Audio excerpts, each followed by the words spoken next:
Hello there, and welcome to the Hit Like a Girl podcast. I am your guest host, Dana Trampas. We are here in my hometown, Chicago, at the Power of Women in Medicine Summit.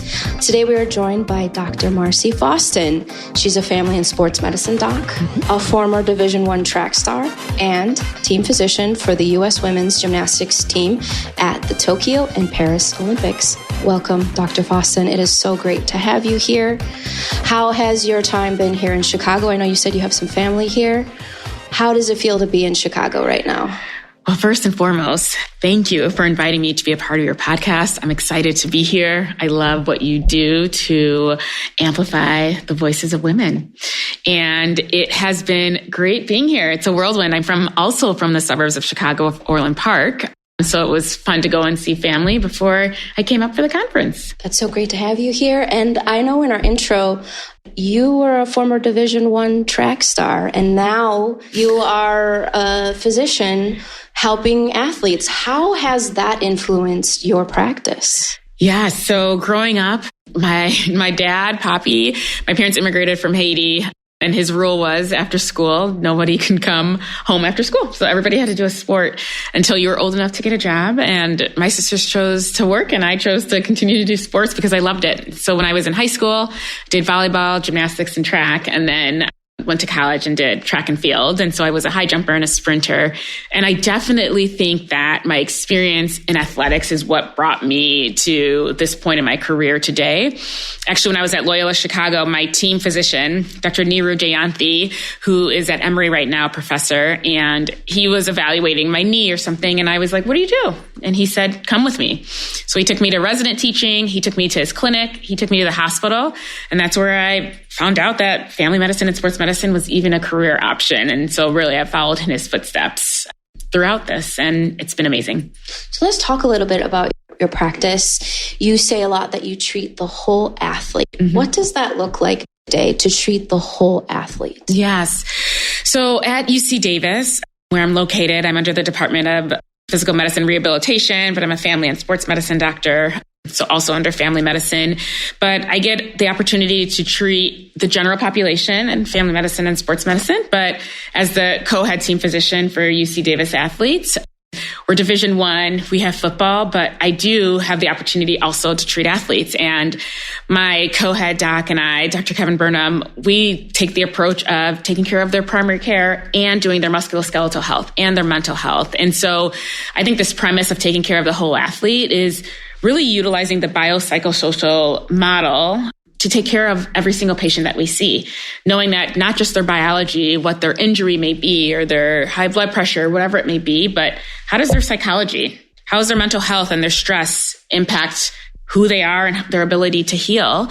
And then how about their social factors? What's going on around them? Do you have food insecurity, right? And that's why we're having difficulty with whatever the problem may be. And so all of those interplay together and affect your patient or your athlete. And so we have to take into consideration all those different parts so that we can provide the best care for them. When we talk about athletes and athletics, what are some things that athletes struggle with that maybe we don't see or notice as observers, that maybe you see that you're like, that looks like something from that whole athlete that we need to really dig into this. We need to figure this out. Yes. As the public and a fan of sports, including myself, you look at athletes and you think, wow, they're great. They're amazing. They're resilient. But I think it's easy for people to forget they're humans, right? There's a small part of them that they're really great at, but there's an entire other part of them that has nothing to do with sports. And we forget that they have the same stressors that everyone else has in life. Life is hard, right? For every one of us. For sure. I think a lot of times with athletes, we look at them as like superheroes. Exactly. We see this strength and heroicism to them, but deep down, like, we're all human beings. We're not robots. Exactly. We're not gladiators, and that there are all of these factors that impact that athlete that brought them there today. So I do think, and we see that in healthcare as well, healthcare heroes, right?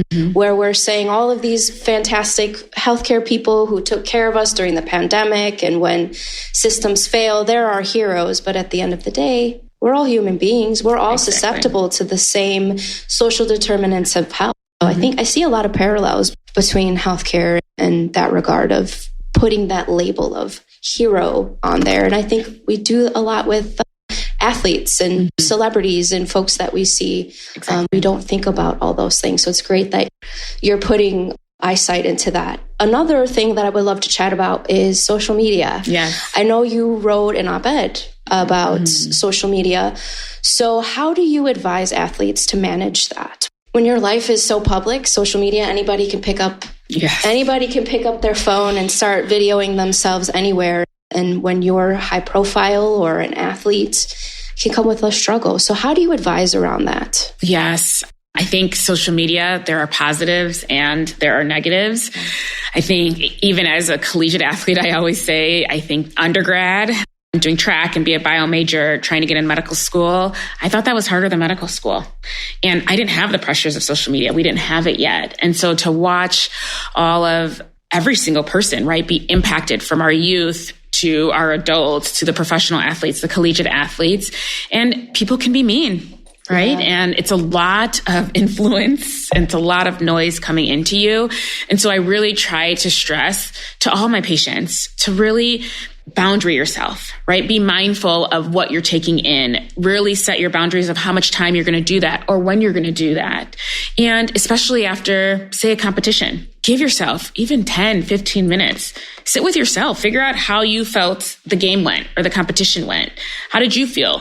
What do you want to do differently? How did your team feel? How can you show up better for your teammates before you get on and see what everybody else in the world thought about that, so that you can have your own sense of self and your own sense of confidence and knowing what you can have control over versus listening to a lot of other folks around you who don't even know you, and really relying on those people you trust to help get the appropriate feedback that you need, because we all need constructive feedback. We all need positive feedback, but it's important about who's giving it to you. That parallels so much to, we're here at the Women in Medicine Summit, right? I think a lot of women in the field struggle with that as well. I definitely can see, I follow a lot of healthcare influencers on TikTok and whatnot, and trying to handle the misinformation that is poured out there. It can be tremendously difficult on you as a practicing person in medicine. Yeah. So I see a lot of parallels in that. What is something you wish that coaches, parents, fans kind of understood better about that Olympic stage? Because we talk about the heroicism, we talk about the mental health, but a lot of times us watching, we're like, yeah, we want you to win. Go. Yeah. What's something that you wish folks understood a little bit more about what's going on? I would answer that in not just the regard of Olympic athletes, but a lot of our athletes, even our youth athletes who they're specializing. They only do one sport starting when they're maybe 5 or 6 years old. And that's not how it always was in the past. And there's a lot of pressure for them to succeed based on what maybe their parents want, maybe what their coaches want, versus at the Olympics, the world is watching and there's still pressure to succeed for your parents and coaches and for yourself. But I think it goes back to what we started with. Just remember they're human beings. And the sport that they're doing is a piece of the puzzle of who they are, but it is not the entire person of who they are. And I think we have to remind them of that constantly and to give them grace, to allow them to be human, make mistakes, have successes, have hardships, and know that we're just all learning and that it's free to be kind. And so it's more of what I think the world needs. Yes, I agree. We need more of that. And again, it's just a little piece of a puzzle of who that person is. It's something you need to remember. Another thing I'd love to talk about a little bit on that stage, whether it be at the Olympics or like you said, at a youth sports thing, is body image. Can come with that wanting to fit into that box, particularly for women of color, women, and trying to fit into this world. So in regards to that pressure of body image and whatnot, like what can the adults around in the room do better? What can we all do better in that conversation of this? Yes. The body image conversation, it's been going on forever, right? I think it's just maybe amplified now because of social media and because of our access to see so many people and the filters and what's real versus what's not real, and really setting people up to attain something that's not even attainable really at all. And I think that's very challenging. for women, obviously, and then also for men too. They're not absolved from this. And so I think it's important that we bring men into the conversation because those are the parents. Dad might be the one taking your sport. And maybe it's those conversations about who you are as a person versus how your body is and what you look like, and re-emphasizing to each person of the skills and the positive aspects that they have that's outside of their body. It's more about, when I talk to patients too, it's more about what can your body do? How can we fuel you so you can compete at the highest level and you can succeed and reach your goals versus, okay, we've got to count calories and we want to make sure that you look a certain way or do it in a certain way. That's not what's important. Our bodies are amazing. They can do amazing things. And so we just want to make sure that we can remind ourselves of what they do outside of just what they look like. I love that. What should the sports medicine field, what you do, what would it look like in 2050 if we got it right? What would that look like? Let's be future forward. What would you hope that would look like? What should we have if we did it right? If we did it right, I think we're working towards doing it right, and we'll never get there, which is the beauty of life, right? But I think more emphasis on equity, putting women into the space, putting women as leaders, more women coaches across all sports, right? For our BIPOC communities, those in the marginalized populations, our sexual or gendered minorities in that space, so that everybody can have a voice, so that those coming up and being a part and being an athlete, or just, and an athlete's not, I'm on a team and I succeed. We're all athletes, right? Our goal is to move your body. And if we can be in a space that can reflect our population more and give people the opportunity to say, I can do that because I can see myself in that person, that's my hope for sports medicine. I love that. It's so amazing for us to be able to see ourselves in these spaces. It's so important to be able to go, yes, I can do that. Mm-hmm. I can go be this person. I can do that. So I think that's a really fantastic point that you just made. I want to segue into our session that we have here on quick takes. Okay. It's a lightning round. Okay. I just want you to tell me what's the first thing that comes to your head. There's no wrong answers, so go for it. What's your go-to warm-up artist or song that just fires you up when you're ready? Oh, gosh. I love all genres of music. I'm a big Beyonce and Rihanna fan. I do love Lil Wayne and Eminem, too. So I got to go both directions with it. I love that. We were talking to Alexis McGill-Johnson. She's the CEO of Planned Parenthood. Mm-hmm. I asked her what would play at the reproductive rights victory rally, and she said freedom. She's like, that's my song. So I love that. Okay. Best advice you've ever given or gotten from a coach? When I was a sophomore in high school, Coach McAuliffe, my track and field coach, she gave me an album of pictures, but the first page had a quote, and it said, be kind, for everyone you meet is fighting their own battle. And I still remember that. A principle from sports medicine that everyone should know. Movement is medicine. Our bodies are phenomenal. They can heal themselves, and movement is free and it works. And it's hard to start. I always tell patients, first couple of weeks, everyone hates being out of shape. It's painful. But after that, when you get moving and you yourself see how much better you feel, you will be your own motivation. Movement is medicine. A health myth you'd like to bust once and for all? For the women, it is very normal for women to lose their menstrual cycles while they're playing sports. But it is an abnormal aspect, and our bodies should not do that. Our menstrual cycles are like our superpower. And when you do lose your menstrual cycle, it tells us that your energy balance may be too low. And so a lot of times what happens is people get put on birth control pills so that they can regulate their cycles. But that's not the treatment.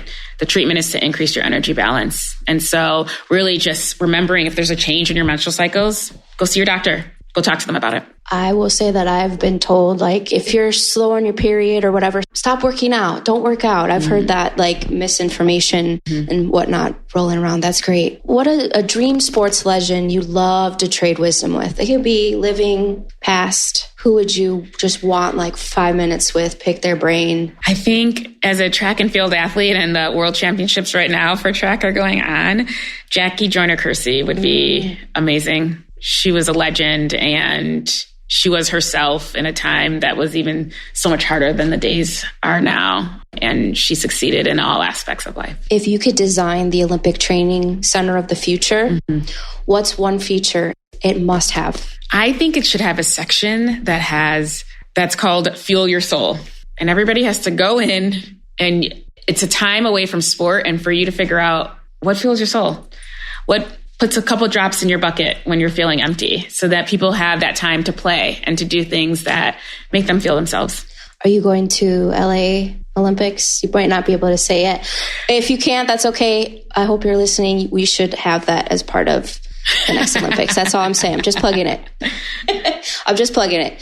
What is bringing you hope right now? People bring me hope. My patients bring me hope. My family and my friends. I think what I love is connection with others. And I think it's easy to get lost in the bigger picture of how hard things are, but to not forget the individuality and the importance of relationships. I love that. Let's close this out with a call to action to our listeners. What's something that our listeners can do, or you can encourage them of a way that they can take action right now? I think it is to, get yourself to the doctor. Do the care that you need. We know, especially after COVID-19 pandemic, especially for women, less have the opportunity to go see their doctors and to get the care that they need, because they need to care for themselves first before they care for others.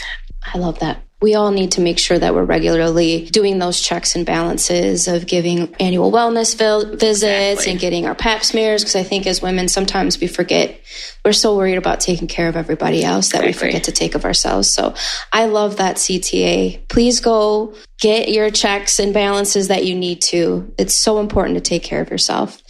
If somebody wanted to learn more about you and what you're doing, how could they find you? I'm not the strongest on social media, but I do have a Twitter handle at Faustin Marcia. On the UC Davis website, it has kind of all the things that I do and kind of my profile and things like that. And then people can always reach out to me via email. I'm happy to connect. Well, thank you so much for joining us today and sharing the reminders to take care of ourselves. Olympians and athletes are not superheroes. It's just one little piece of the puzzle. Even for women in medicine, if you have a doctor, just know there's a lot going on in the background. So thank you so much for joining us today.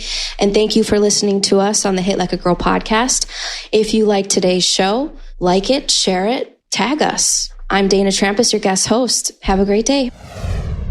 Thanks for listening. You can learn more about us or this guest by going to our website or visiting us on any of the socials with the handle Hit Like a Girl Pod. Thanks again. See you soon. Again, thank you so much for listening to the Hit Like a Girl podcast. I am truly grateful for you, and I'm wondering if you could do me a quick favor. Would you be willing to follow or subscribe to this podcast, or maybe leave us a rating or review? Or if you're feeling extra generous, would you share this episode on your Instagram stories or with a friend? All those things help us podcasters out so much. I'm the show's host, Joy Rios, and I'll see you next time.